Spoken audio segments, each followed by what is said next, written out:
Everybody, I'm sorry. I know we are hella late. But beekeeper, business owner, building a website really ain't my skill set. But you can't get it perfect. You gotta just do it. So let me show you what we got.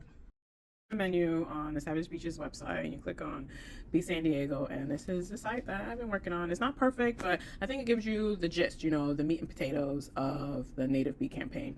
San Diego is America's bee diversity hotspot. That's right. And you scroll through, it gives you all the details, information of what we're trying to do, the mission, and then it breaks it down the different sub campaigns. So I know most of you, Ink for Pollinators is what you're waiting on, and that one we're still waiting to complete the illustrations for the bees. So it's 6 bees total. It was just really difficult to pick 6 bees out of 700. By the ways, we're almost done with those, and when those are ready, then they go to print, and then the Ink for Pollinators will start. Now, what's also dependent on the illustrations is also the San Diego Bee Trail, in which I'm trying to find like a food business, a cafe business, or a culture site where they would host the cards, and then people can visit each one, and then you win the sixth one, right? And that could be picked up at the World Bee Culture Center. So both the Ink for Pollinators and the San Diego Bee Trail is still waiting. But what is currently open is the Spirit Bee. Now, the Spirit Bee is where it makes it a lot easier for more people to participate, and it's free to participate. And it's meant to be for like a public entity. It could be a business, a school organization, an artist, a social personality, someone who has a decent social or internet footprint.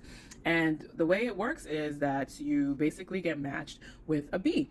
And then to make this so that we all learn from this, because this kind of expands how many of the bees we learn from.